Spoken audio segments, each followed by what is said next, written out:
Hello everybody, welcome back to Oschersleben as we get set in less than 5 minutes time for free practice 2 in this first weekend of the new 2024 season, the 40th anniversary year of the DTM, and the timetable running behind today. If you've just joined us and wondering why we're not already on air, it's because there was a pretty heavy crash this morning in one of the practice sessions in GT Masters just before the first DTM practice was due to get underway, and there are around about an hour and a half's worth of delays with barrier repairs that had to happen, so the whole timetable moved back, which is why it is going to be local time 25 minutes past 5 before this DTM session even starts. Not as bad for them as for the drivers who are in the Porsche Carrera Cup Deutschland. They've got to go qualifying and they're going to be on track at still about 7 o'clock tonight, so it's been a pretty hectic start to the day, but well done to the circuit staff here at Oschersleben for getting those barriers repaired, because it was a pretty big task in hand. They can see on the graphic the temperatures here are, well, I can tell you now, it doesn't feel that warm here. It is 15 degrees. It's actually a couple of degrees warmer than for free practice 1, which was finished just about 3 hours ago, but it feels a lot cooler here at Oschersleben because the clouds have come out, the wind has picked up, and it's feeling more autumnal and spring-like at the moment.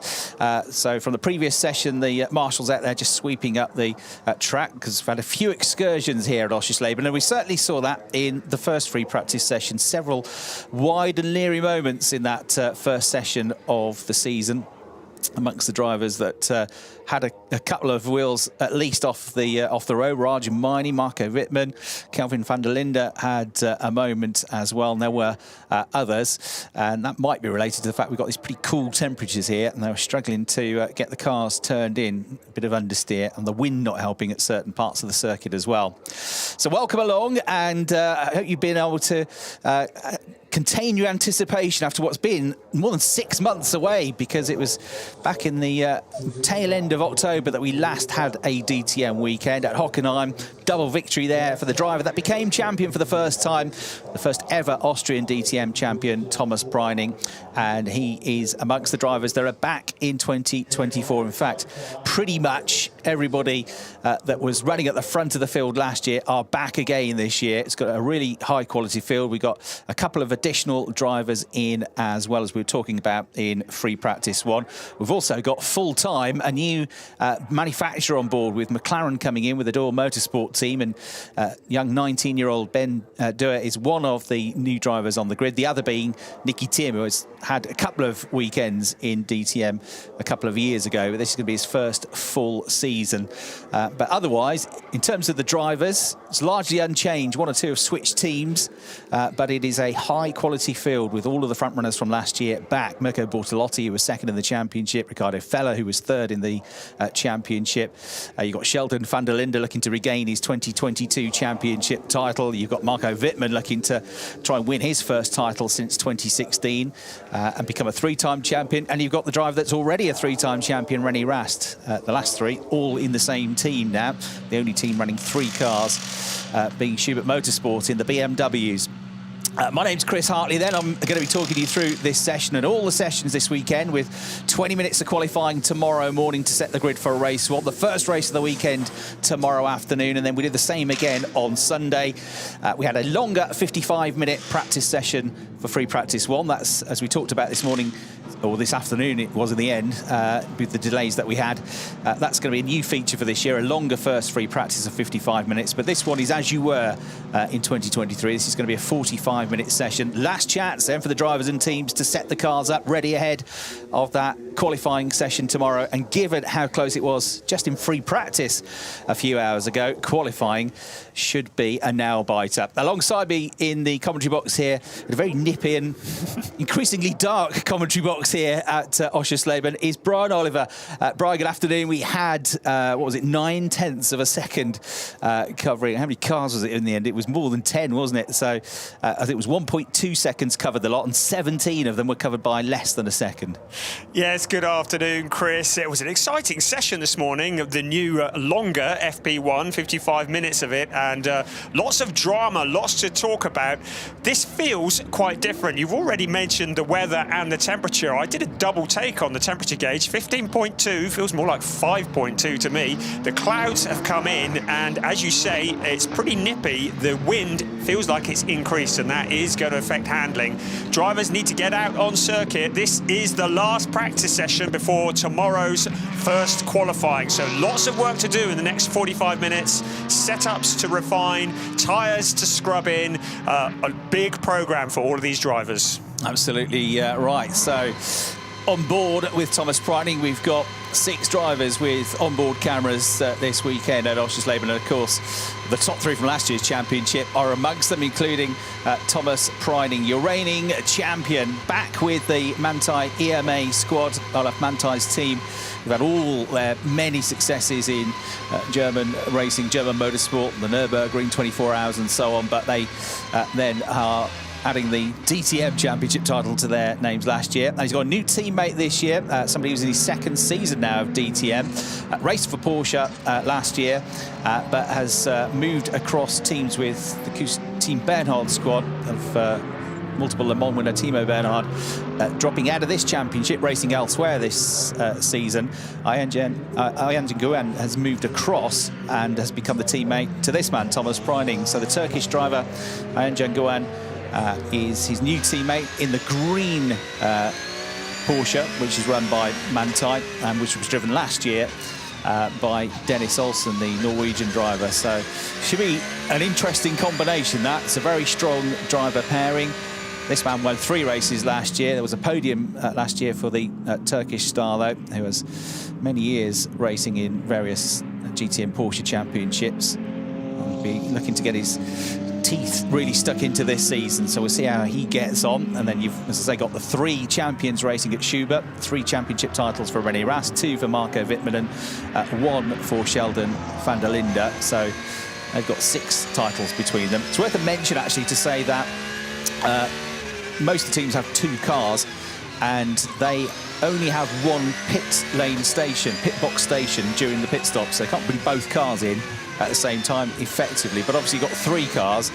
It's a slightly different situation. So what they're going to do with Schubert is allow them to have 2 pit stations just for this first weekend, but after this weekend it won't be such a free-for-all as such, because their 2 highest placed drivers will have to share 1 pit station, and the driver that's lowest in the championship each time will have a separate one, so they don't get an advantage in being able to bring in 2 drivers simultaneously effectively, because in theory they're 2 better drivers in terms of the championship points at least, will have to share the same station. So now what we can probably expect in 45 minutes is a little bit of longer running. We certainly saw sort of 9-10 lap runs in that first practice session, Brian, but definitely perhaps near the start, definitely towards the end, they'll also be trying to tune the cars in for single lap pace, because qualifying tomorrow morning is going to be critical around this place. Yes, as we look at Sheldon van der Linde moving to the inside of Max Powell, trying to find some space out on track. And one of the drivers who will be looking to find a better setup will be Thomas Preining, the reigning champion. This morning, he was struggling somewhat, wasn't he? He was complaining about the setup, finished 16th overall in the timings. And I guess they're going to have been working pretty hard on that to try and find out what the problem was, because this time last year, certainly in the first round last year, the Porsches were very dialed in, but no such luxuries there for him today. Yeah, Thomas qualified on pole position on the Sunday of last year, led the race comfortably until he got a penalty for an infringement by the team during his pit stop, which cost him a win and put him 3rd in the end. So definitely had the pace Porsches around here, and Porsche ended up winning that race, which was Christian Engelhardt. And we had 2 second place finishes for Tim Heinemann as well. Christian's back this year, but as a Lamborghini driver, as he was for the final weekend at Hockenheim last year. René Rast then, who was the first one out. We saw him lighting the tyres up as he left the pit lane in that blue BMW. The 3-time champion has set the early pace in this session, but it was Maro Engel that was quickest in free practice 1, and impressively so. The times for free practice 1 were good. 1 minute 21.951 was Maro Engel's fastest time of the session. The qualifying lap record, and they always go quicker in qualifying, was only a bit quicker than that last year, 121.347. So he was only 6/10 off the qualifying lap record. He was only 3/10. No, in fact, he was quicker than the race lap record set by Ayanjung Guan with a 122.629, so it was a good pace. Maro Engel then was quickest, now with Team Winward this season. The Mambo livery car that he drove last year, this year, is being driven by Lucas Auer, so it's been a swap because he's gone from Winward across to them. So Lucas Auer, the championship runner-up 2 years ago, the Austrian driver. You're watching him there as we go on board with René Rast now. So Maro Engel was quickest. Then it was Sheldon van der Linde in the Schubert BMW who was second quickest in free practice 1, 3/10 slower. Jack Aitken was a whole 31 thousandths of a second slower than Sheldon van der Linde. So the British driver in the Emile Frey Racing Ferrari, who qualified on the front row here last year and was a race winner in 2023. He was third quickest. Arjun Maini had a good session, albeit had a bit of an off later on.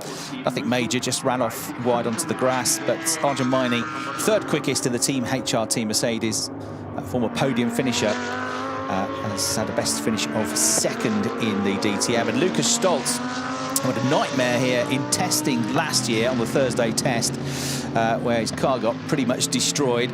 And the whole team had to work through the night to get his car ready for the first qualifying session on Saturday. A new car brought in and lots of new components. He was good this afternoon, just after lunch, with a 5th place for Team HRT. Lucas Stoltz, 6th in the championship last year. Thierry Vermeulen in the other Ferrari was 6th. Mirko Bortolotti, last year's runner-up, he's back, and for his third attempt to win the championship, he was 7th this morning ahead of Christian Engelhardt. It's a bit wide there for Lucas Auer, but he's all calm and cool about it.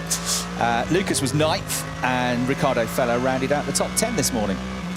So it's Nicky Tim who jumps to the top of the timesheets at the moment at 1:23.571, so still a little under 2 seconds slower than this morning. But as we mentioned, their lap time's not necessarily what they're looking for in this session, more about getting a long run set up. As we see a chicane, what chicane? We just drive over the top of it. Let's try not to take the bollards out this time, shall we, chaps?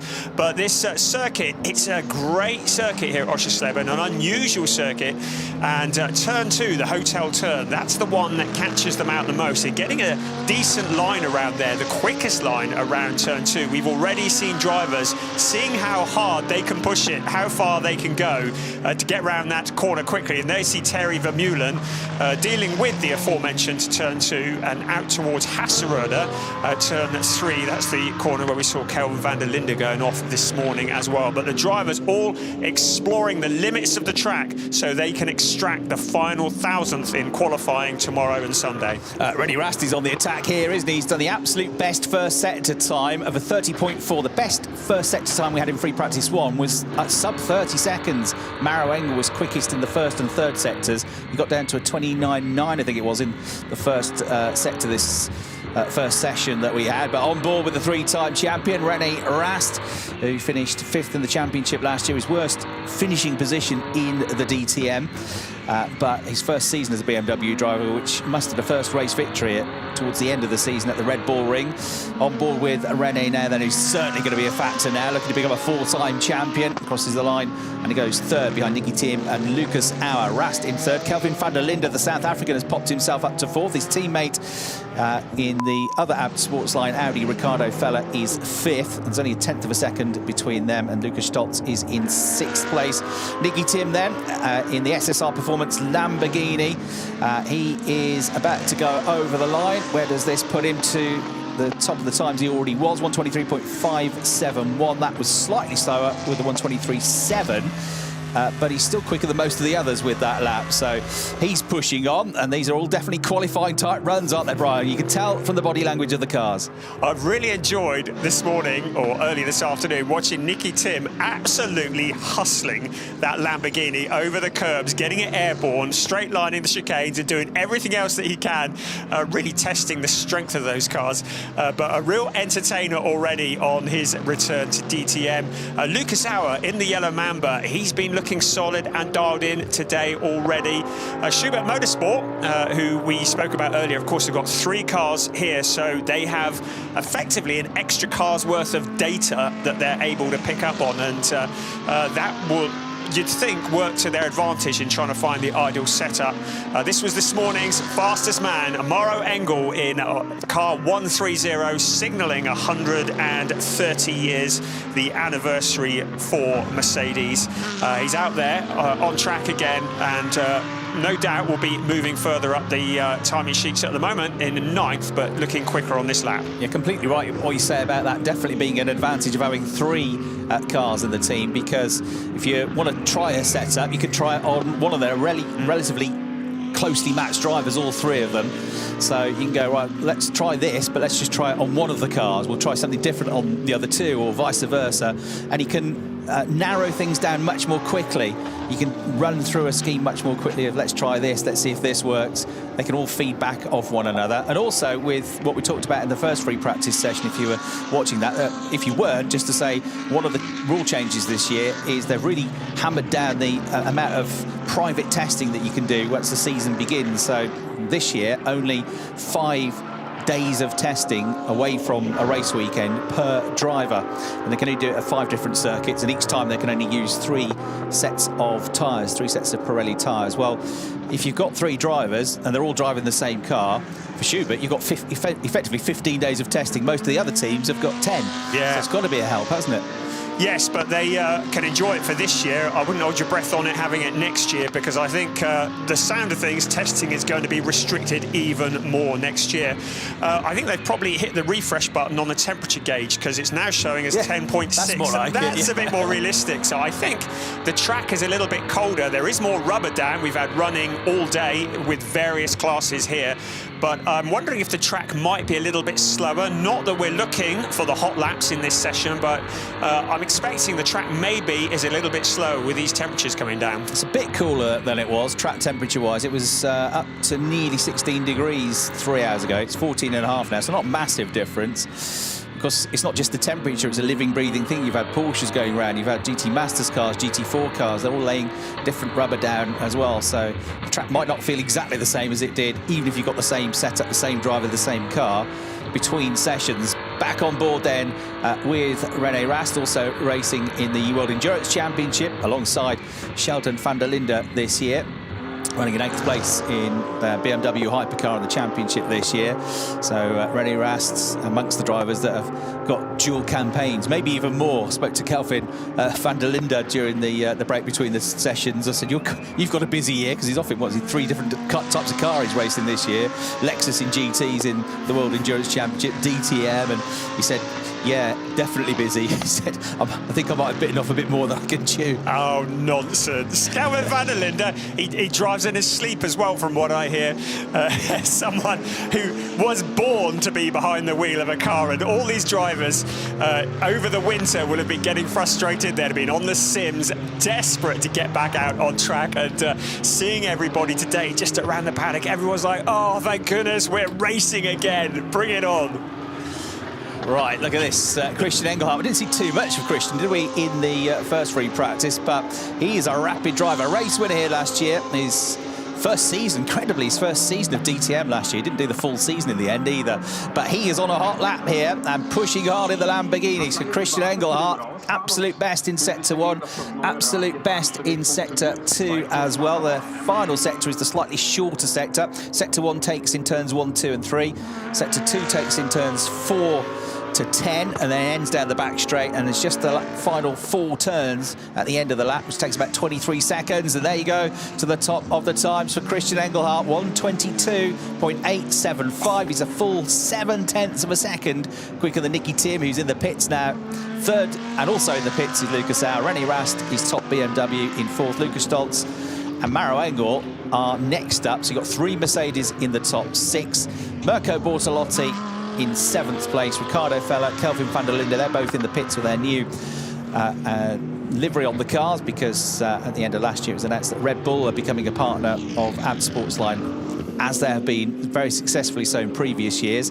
So they're 8th and 9th in the two Audis, and 10th place is Sheldon van der Linde. Christian Engelhardt still pushing on, quicker again in Sector 1. That's a pretty livery on that Lamborghini, isn't it? The gold and black looks even more spectacular with the shower of sparks coming from underneath as he goes over the curbs. But pressing on hard into Sector 2, Christian Engelhardt at the top of the timesheets, 122.875, quickest of anybody in Sector 2. So getting quicker and quicker. He's probably not going to get into the 21s, but he's going to improve significantly if he holds it all together in this, the final sector of the track, out of turn 14, onto the pit straight. It was 122.875 last time around. This time it's going to be a 122.857. So the 7 and the 5 swapped around, getting quicker. And Jack Aitken, who you go on board with now, has done the absolute best middle sector. He's coming out of the final turn, turn 14. And the British driver is about to go for the line, goes second with that, only a 10th adrift of Christian Engelhardt. So the Italian manufacturers on top in this session so far, with Christian Engelhardt for Lamborghini and Jack Aitken for Ferrari as the fastest two and the only two into the 122s. There is Jack. Says he's feeling really jet lagged. I spoke to him a few hours ago because, of course, he is also racing in the IMSA Sports Car Championship. He's had a couple of seconds in the first 3 weekends, but he was out testing a few days ago at Laguna Seca, where the next round of the IMSA Sports Car Championship will be in a couple of weeks' time.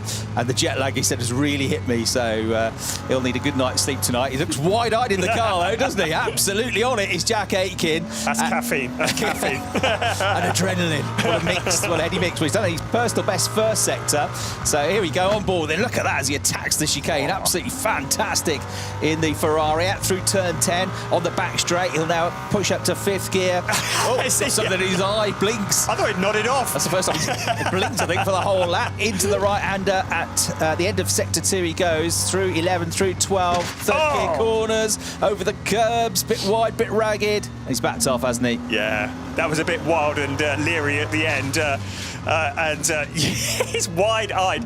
I have to say, if he's been at Laguna Seca, I envy him. The track with the famous corkscrew. What a wonderful circuit that is. I said to him, I said, "Bet that's mega, isn't it, Laguna Seca?" And he said, "Yeah, I love it." He said, and they've just resurfaced it, and we're going 4 seconds a lap quicker than we were last time I was there. Oh my goodness! So tootling around Oschersleben, I should think it's probably a bit slow around here, but still just as spectacular. Kind of more of a technical circuit here. And getting these windy corners, and again that turn 2, and hooking it all together for a quick lap. Takes a bit of skill. Thomas Preining, personal bests in Sector 1 and Sector 2. He's third at the moment, so clearly they've found something since FP1 earlier on today. Out of turn 14, so it was a 123.291 last time across the line. He heads towards that line now, and it is a 123.261. So just nibbling away, as indeed the drivers around him are. His teammate, Ian Chen-Nguyen, in 4th place, jumps up there. He is a 123.447, so about 0.2 of a second slower. Nicky Tim into 5th now, the driver that we saw, as they say in the UK, ragging it earlier on in the session. Drive it like you stole it. Mercedes were, you know, in terms of the amount of cars they got in the top 10, they were definitely on top. They had the fastest time in free practice 1, but they've tumbled down the order in this session, haven't they? So you've got Lamborghini fastest, Ferrari second, Porsche's 3rd and 4th now, because Thomas Preining's teammate Ian Chen-Nguyen has gone 4th quickest. And then Nicky Tim in the Lamborghini is 5th. So you have to go down to 6th place to find a Mercedes, which is Lucas Auer. You have to go down to 7th, René Rast, to find a BMW. And you've got to go down to 11th place to find Ricardo Feller as the first of the Audis as well. And it's also a steep learning curve for Der Motorsport with the McLaren. Of course, they've had a lot of experience in GT4 with the McLaren over the years, but GT3 McLaren, this is all new to them. They've got a lot of the crew from the old Project 1 team on board as well, helping them. But of course, BMW is all they knew. So they're learning the car. They've got Ben Durr, who's stepped up from GT4 into DTM, who's learning a very steep learning curve as well. And then, as we mentioned in the earlier session, Clemens Schmid, who's very much recuperating, having had his appendix out last week, who is also in that team. Kelvin van der Linde, Team Radio. Full understeering and high speed. understeering in the high-speed corners. Yeah, understeering's been an issue for a few today, hasn't it? But understeering in the high-speed stuff is a bit leery. You want the car to stick when some of these corners are 180 kilometres an hour, so sort of a resigned tone to the voice there. I think Kelvin's they're not quite there with the car, are they, today? They're not quite happy with it. Yeah, and we saw him pushing really hard this morning and exploring the limits. Of course, this is the opportunity to adjust setups, but time is running out. Less than 25 minutes of this session, and to remind you once again, less than 25 minutes until what is effectively qualifying for race 1 of the season. So we're getting to the stage of the week where we need to be finalising setups as we look at Ian Changuen. He's got the lights on, a bit Le Mans. We need the floodlights on, if I'm honest. I'm looking out and I can barely see anything. Yeah, it's fairly late in the afternoon, but it's also quite overcast, so it's feeling like we've only got a bit of light left, and it is darker than it seems on your TV pictures as well. It always brightens things up. But we saw Ian Changuen there in the Porsche, pushing on his second season of DTM, his first podium in DTM at the Sachsenring. Wonderful circuit that we'll be going to again later in the year. Can't wait. Yeah, brilliant circuit. You've never heard of or never been to the Sachsenring. Put it on your list. It's brilliant.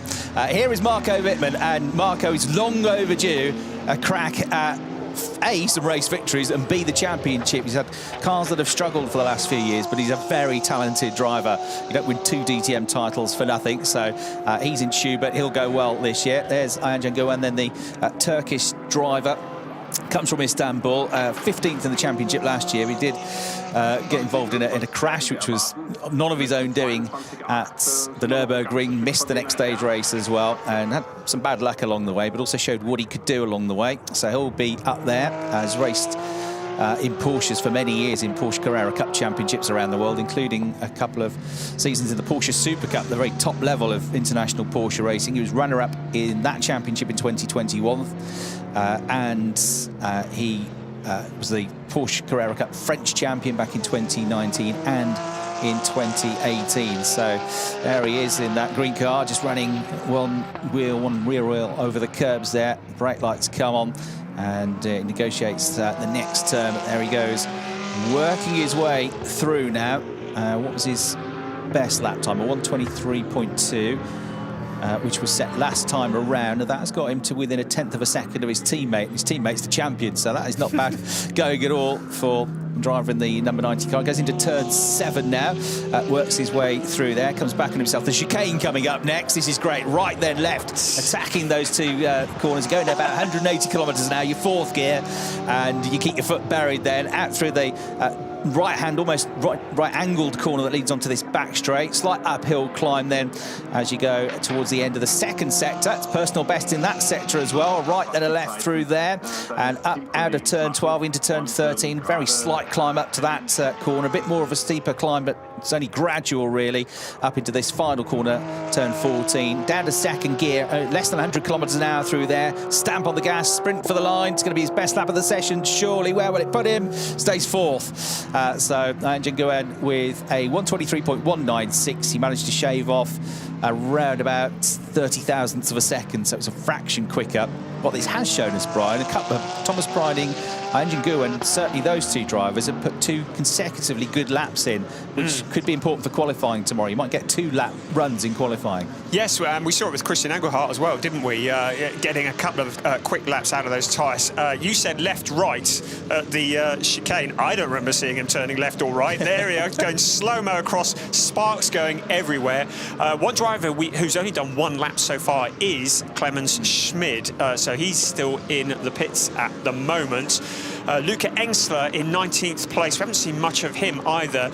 He is certainly a contender for one of the best looking cars, the new Liquimoli Lamborghini, but of course something new for him because he was driving Audi last year. So Luca Engsler currently, well, he's only done 7 laps, but nothing competitive either. At the other end of the chart is still Christian Engelhardt, the 1:22.857, which backs up the theory that maybe the track's a bit slower than this morning. Drivers with a little over 20 minutes as we see Ian Changuen peeling off into the pits. Mentioned Luca Engsler, another young driver. He's in his 2nd season of the championship. I remember being super impressed with him. I met him here for the first time last year at Oschersleben on the during the pit lane autograph session that they have for the fans here. Really impressed. He was the last driver there. He stayed for ages signing autographs and handing out cards, just giving a lot of time back to the fans. I was really impressed with that. And we know that, and certainly at times, he showed good pace. Got a top 10 finish last year, but hopefully a lot more to come from Luca Engstler in what is a hugely competitive field this year. Yeah, the one thing about Luca Engstler, he is such a hard worker. You'll see him driving the car, and there he is, the Liquimoli Lamborghini. You'll see him driving the car, but you'll also see him working in the garage, driving the truck. I mean, his dad is telling him to take a day off. And the lovely thing about Luca is you go and speak to him, he's always got time for you, which is wonderful. He's not full of delusions of grandeur and will always come and talk to you and smile, but a hard-working driver in my opinion, one of the prettiest cars on the grid, out on the circuit at the moment. So 18th, a 1:25.505. So he needs to find a few seconds. This is his moment to do that. Yeah, born in Kempton, which is very close to the base of Abt Sportsline, the Audi team. It's where the van der Linde brothers live as well. But he doesn't live there anymore, but that's where he was born. His dad, Franz Engstler, raced in the DTM in the late 1980s through to 1994 for BMW. Right, Clemens Schmidt, who felt a little bit of discomfort, I think it's fair to say, when he was here last week testing. Then went for a check at hospital and realised he had real trouble with his appendix. So as just this week, I think it was, had an operation on his appendix, so he's done very well to be here at all. He is the team leader for the new, well, not new, but new to DTM Duo Motorsport team. There is the orange and black McLaren 720S. We've had a McLaren in the championship before, but not for a full season, so they add to the wonderful array of brands that we've got. As I mentioned earlier, they've had to really tone that down because the cars in this championship, these GT3s, have around about the 550 brake horsepower mark, but when it's fully unleashed, that McLaren has over 700 brake horsepower, so I have to peg it back a bit to be in this championship. Bi-turbo engine on the car, looks absolutely fantastic, and it'd be great to see how they go. They certainly were not far off the pace in free practice one, but there's a lot of reliance on the experienced Clemens Schmidt to help develop that car and lead the team, because they're new as a team to the championship, and his teammate Ben Durr is very new to racing. He was still racing karts 3 years ago, so he's new to DTM. He's only 19, and there'll be a lot for Clemens. But I think he'll take that responsibility. I think he'll enjoy that responsibility, actually, and the position that he's got within the team. Well, we've seen him over the years in DTM and GT Masters, a mature driver who knows his way around the circuits, knows about setup, so he will lead that team very well. We mentioned Luca Engstler earlier. Well, he clearly was listening. He's stepped up to the mark. He's popped up in P3 at 1:23.028. So who should we go for next then, Chris? Well, Clemens Schmidt does. This is it's going to be his best lap, but he hasn't really done a proper lap of the session yet. 18th place there for Clemens. If anybody watched the season preview programme that went out recently for the DTM, there's a great little bit with Clemens basically becoming our roving reporter in that programme and showing us around the car and the team. And it was brilliant. He's quite cheeky, is Clemens. There's always a little twinkle in his eye. There's quite a nice bit where he interviewed his teammate Ben Durr and said, who's the best teammate you've ever had? And before Ben could answer, he said, and the wrong answer gets you a slap in the face. and what was his answer? Clemens Schmidt, I think it was, yeah.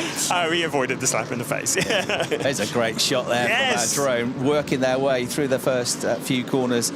This is the middle sector now through 7. Chicane coming up. It's quite angled when you look at it like that, but as you say, they're straight lining completely, don't they?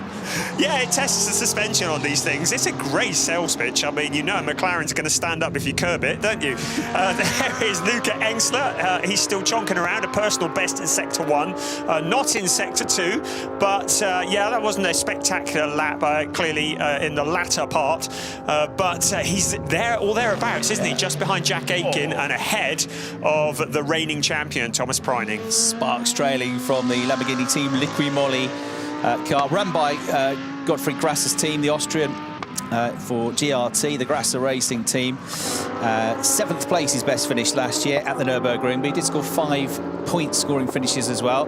Is Ben Durr then the youngest, least experienced driver in the field, but certainly more than held his own in free practice one this morning, as Arjun Maini goes absolute quickest in this session in the first sector. So Arjun Maini, the dark blue HRT Mercedes, there he is. Wow, that looked meaty, didn't it, on the way through the chicane? Oh, and he's pushing on. That's where he went a bit wide in free practice one. He's going down the back straight then, up to 230 kilometres an hour, about to brake. He'll turn right through turn 11. And a third gear through there, absolute best in that sector as well. Through the left at 12, third gear up to fourth gear for turn 13. The right-hander, he's got a nice clear track in front of him, and Arjun Maini, who was fourth quickest this morning, might be about to go even better in this session. He's already sixth from his previous lap. This one is going to be better, maybe the best of all in this session. Arjun goes over the line. The Indian driver is top of the times. Fantastic. 1 minute 22.635. We talked about the frustrations he had, particularly in the first half of last year. This is the polar opposite. He's had a great start to the weekend. Yeah, he was looking very subdued at the end of last season and really felt as though he had underperformed, the team and his car had underperformed, but has worked hard over the winter getting himself, keeping himself in shape, and has proven that by jumping to the top. Now, Clemens Schmid up to P5. Hello. And Ben Durr up to P8. So suddenly, a bit of pace in the Durr Motorsport McLaren. Just about works his way through Max Powell there, last year's Nürburgring race winner. Tell you what, the liveries are fantastic this year in this championship. Arjun Maini's not done yet. He's not as quick through that sector, but he's still straight lining that curve. So Arjun Maini quickest in the Mercedes. The next best Mercedes is Lucas Auer, so good job, Arjun. Excellent from him. The only stat you need to know about Arjun Maini in terms of how good a driver he is, when he was racing in single-seaters in the British, or BRDC Formula 4 Championship, as it was back then, in 2014, he finished second in the championship. He missed out on the championship by only 3 points. The driver he missed out to was some guy called George Russell. Never heard of him. So pretty good, he's Arjun. And yeah, he has raced in Asia Le Mans, he's raced in GP3. I mean, he was a winner in GP3 Championship, the predecessor to the FIA Formula 3 Championship, and has been in DTM since 2021 with a runner-up position, second place finish at the Norris Ring in 2021. The Norris Ring 2021 is remembered for another moment that might have happened in that last race of the season. So you kind of forget other things, other stories that happened that weekend. But it was a great weekend for Arjun, finishing in second place at what was the championship decider that year at the Norris Ring between Kelvin van der Linde and Liam Lawson, who both got pipped by Maximilian Götz, who won the championship. He was racing in British GT this year, amongst other things, Maxi Götz, the former champion of 2021. Now Arjun Maini's at it again, Brian. Yes, purple again in sector one. So that is backing up the theory that you can get a fair bit out of these tyres. A purple in sector two as well. So continuing to improve into sector three.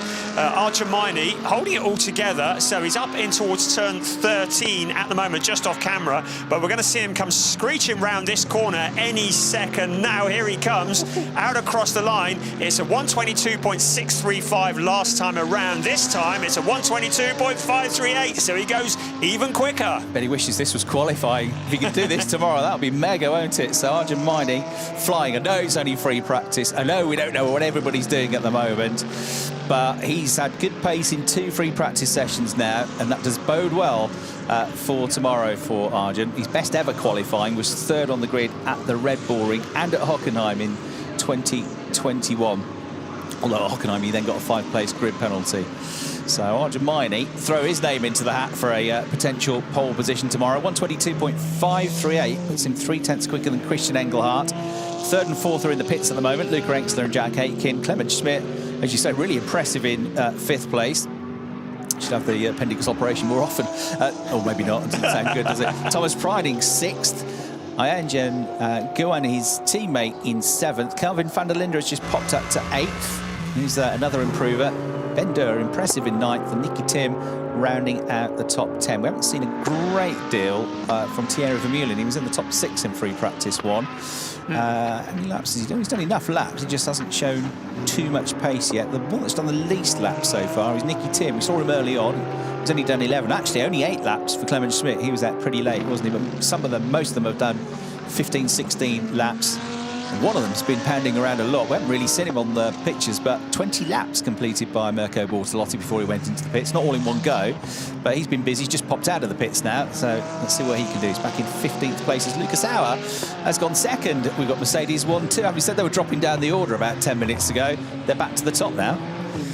Yeah, René Rast, who we saw earlier, is down in 12th place and in the pits at the moment. Max Powell absolutely giving it full beans over the chicane. The driver who joins us for a full season, stole the headlines at Nürburgring last year. He's currently 19th, but clearly on a bit of a push lap at the moment. He's done personal best in Sector 1 and Sector 2. So the 71 car just coming round to complete his lap. Here he is into turn 14, nice and wide, cutting back in onto the pit straight. So he's going to be looking to improve on a 124.216. Would expect that here as he crosses the line, and he certainly does that by nearly a second, a 123.384. So that moves him up to P9. Well, briefly down to P10 because he's just been eclipsed by Lucas Stoltz, but a very respectable time. Team radio now, Kelvin van der Linde. It helps, mate. We are 1 second off the pace. 1 second. What does it help to burn tires now? Can you just be a leader here and tell me what you want to do? Kelvin getting frustrated here on the radio to see a second off the pace. Come on, what we're going to do? This is not doing us any favours. He wants some new tyres or newer tyres on the car. But yeah, he seems frustrated there, struggling with that car. Ricardo Feller's back in 18th spot at the moment, so although he's improved a bit his time, still out of the top 10, Kelvin van der Linde. And just looking back as we go on board with Thomas Preining, at last year's results here at Oschersleben, it's a bit of a surprise that the Mercedes have gone so well today. We will not drive behind Chan in qualifying. The whole track is so dirty behind him. He's going off every corner. Oh dear. Who's that? Who's behind? I didn't catch who it was, but somebody's going off all the time and making the circuit quite dirty. Oh, looking at the track and who's in front of him now. He's behind Ricardo Feller. Ricardo Feller, yeah. Ricardo's quite a long way ahead. A little way ahead of him. I don't know if he was talking about Ricardo or not, but anyway, Thomas Preining. Yeah, the Mercedes struggled here last year, so the best finish they had was an 8th place on Sunday from Maro Engel and a 10th from Lucas Auer. They were really nowhere last year. It was all about Porsches and Lamborghinis last year. Well, Lucas Stoltz has just jumped up into P2, so it's a Mercedes 1, 2, 3 at the moment. So Stoltz, another driver, we've already said you don't often see him very much. He's nibbling away, and suddenly he's there at the end. Yeah, he's always there. He just quietly goes about his business. Arjun Maini gets out of the way as we follow Lucas Auer. Tracking here hard. 3rd place he is dropped down to at the moment in this session. He's on the tail of Max Powell in the dark blue Lamborghini, who's currently 11th quickest. They make their way through that right at turn 7, then heading towards chicane. They've completed triple as it is, the triple left-hand section. There is Lucas Auer attacking the chicane, about to go into turn number 11, and then onto the back straight. He will go, sorry, turn 10, onto the back straight, up towards that long run, up towards the end of the sector, and top speed, one of the fastest parts of the track. So there, through they go. Yeah, Maini, Stoltz and Auer, 122.5, 122.6 and 122.8 respectively. Christian Engelhardt's only 48 thousandths away from Lucas Auer. He's only 91 thousandths quicker than the next best driver, which is Luca Engstler, and Luca's only 21 thousandths of a second quicker than Jack Aitken. It's kind of like that all the way down to 15th place, René Rast. There are thousandths of a second between them. So if you ignore the first 3, everybody else are almost on a very, very similar pace as Thierry Vermeulen. A bit late to the party, but there he is. He's done an absolute best for him. Personal best in all 3 sectors, 123.056. And that's only 87 thousandths of a second.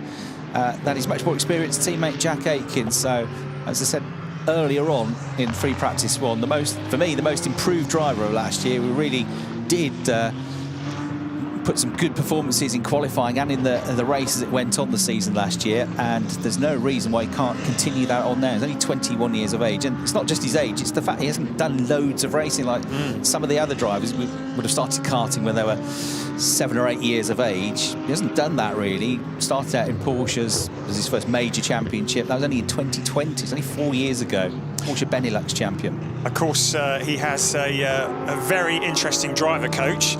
His dad, Raymond Vermeulen, is the manager of one Mr. Max Verstappen, who does give Thierry Vermeulen a few tips and tricks and does a bit of coaching for him. And if you're going to call on anybody to give you some advice, it could be Max. And so he's got some great advice, has Thierry Vermeulen, coming from him. Marco Wittmann on a personal best lap at the moment, but it doesn't mean it's going to be a great lap because he's 20th out of 20 currently. 30.3, 2 tenths down in the first sector, 29.0, it was about 7 or 8 tenths down in the first 2 sectors, so maybe about a second off the pace, or the absolute pace. Yeah, 1.051 seconds, so 15th. It does put him, though, ahead of one of his teammates, René Rast. In fact, both of them. They were the fastest 3 at the start of the month in the Hockenheim test, but at the moment, Wittmann's 15th, Rast is 16th, and Sheldon van der Linde is 20th. Hold tight, everybody. Nicky Timmy's on track. Right, this could be interesting. He is the one that looks the most aggressive over the curves, I would say, this weekend so far. Interesting, the Schubert Motorsport BMWs have not been out on track very much. They are towards the bottom of their timesheets, but they have not put that many laps in. René Rast has only put in 6 laps. Yeah, Schubert Motorsport maybe just keeping their cards close to their chest at the moment. Maybe they've got a good setup as we look at Nicky Tim. He's wild as he comes out of the corner, picking up the dirt, propels himself back up into P5 at 122.857, so about 3 tenths off the fastest time. Now Max Powell, the next one to turn the wick up, car 71 in 10th place, so pretty good mid-order for him, ahead of the reigning champion Thomas Preining, who's in 11th. Yeah, in the family-run team, the Powell Motorsport team. So Tim went up 5th with that. Powell up to 10th. Wittmann on the previous lap we saw improving up to 15th. He's on a better lap this time as well. So Marco Wittmann goes up to 13th as he crosses the line. 123.233. He's only 0.695 seconds off the best time, but he's 13th. That's how close it is. What we've got, 9 tenths of a second, so less than a second covering the top 15. It's positively spread out, Brian, because 17 of them were covered by 9 tenths in free practice 1. Hello, Max. That's an airborne Lamborghini right there. It makes me jump every time we see that camera angle. Yeah, and you see why they are taking the chicane like that, because when the 1,000th and every single 1,000th is counting here, they have got to extract absolutely everything out of this lap, out of the lap in qualifying, if they are going to be at the front end of the grid. And one minor mistake, giving time away, is going to cost you dearly. And we've already said it, the Oschersleben circuit, it's a lovely circuit, but it's not full of overtaking opportunities. So grid position is very important here. Well, if anybody can, it's DTM drivers. And we certainly saw some good overtakes last year. Nicky Tim did a personal best middle sector, but it fell away a bit at the end of the lap. Here's René Rast then, personal best first sector. But what's the time? 30.3, 2 tenths down on the best time in the first sector, 28.8 in the second sector. Margimani's been quickest in sectors 1 and 2. And he's about half a second down through the first 2/3 of the lap. So if he keeps that up, he might improve to 12th or 13th, something like that. It's not going to be a mega lap. Over the line he comes, 13th place. 2/3 of a second away from the best time, but might be another quick lap in here for the 3-time champion. Yeah, and his teammate Sheldon van der Linde about a second and a half off the quickest time at the bottom in 20th place. So that particular Schubert Motorsport car out on track at the moment, but René Rast flashing his lights, working his way through the traffic. But as we've said numerous times already, they may not even be looking for lap times at the moment. It's set up, it's the bigger picture, isn't it? They don't give it any points out on a Friday. It's all given out tomorrow and Sunday, and it's dialing in, finding the limits and getting that perfect setup. And Sheldon was quick enough in free practice 1, wasn't he? He was second quickest, so they know they've got that to go back to if they've got any issues. So yeah, don't panic if you're a Sheldon van der Linde fan. René Rast is pushing on here, but the first sector time was about a tenth and a half slower than his previous one, so it's not going to be a better lap this. Nor does he improve in the middle sector as he makes his way through the final left-hander of the lap at turn 12 into 13 now through there, and then he'll brake and slow the car down a bit more Drop down a couple of gears for this final turn. Comes back on himself. Tacks the curbs, goes over the curbs. You see all the marbles there on the tarmac, all the bits of rubber that have come off. A good final sector, which suggests he might be ramping it up to have a go on this lap. So René Rast on the attack now. Still the best of the BMWs. Only team running the BMWs is Schubert this year. So Rast is 13th, Wittmann is 14th, and Sheldon van der Linde, he's currently 20th. Checkered flag is out, so this will be his last lap as you go on board with him then, trying to hit the apex through turn 3 and doing so. There's the checkered flag out on the start-finish line. Thomas Preining comes through. So kind of okay. It's hard to say where he's at really, but kind of not far off for Thomas Preining, but don't rule him out. When he needs to be quick, he will be, won't he? In qualifying, you can guarantee it. Yes, and you only need to look at Mauro Engel, who is quickest this morning in 17th place, 1.271 off the fastest time, and you know that what the times are doesn't tell the full story. So checkered flag is out, all free practice is done. The next time we see these cars in action, they will be qualifying for the first race of the season. So the cars now coming back into the pits, but it is Mercedes-AMG 123, Arjun Maini. Well, who'd have had money on him at the start of today? That is great news. Really good to see him back on form. Lucas Stoltz always there, lurking in second place ahead of Lucas Auer. A shout for Ben Durr as well. He quietly impressed both of us in free practice 1. 1.1 seconds off the absolute best pace. We thought that's a pretty good effort. This is a quality field here. They've all got loads more experience than him of the circuit, of the cars, of life, everything. But he's got the gap down more in that. He's only 9/10 of a second away, so only 16th, but he's in some fairly illustrious company just outside the top 10. Preining's out of the top 10. Wittmann, Kelvin van der Linde, Mauro Engel, who was fastest in free practice 1. He's only 17th in that session, so he's more than holding his own, isn't he? Yeah, I think maybe one of the concerns was that the DTM would be overwhelming coming straight from GT4, and he's proving that is most certainly not the case. He's taken it all very firmly on his shoulders and has looked pretty dialed in all day, as indeed has that man. Arjun Maini stealing the headlines. Mercedes-AMG quickest in both of the free practice sessions. It's his 3rd season with that team as well. Hubert Haupt's team, HRT, the Hat Racing team. So that consistency's got to help. Top of the times then for him and his teammate. First for Maini, second for Stoltz. Only a 10th of a second between them.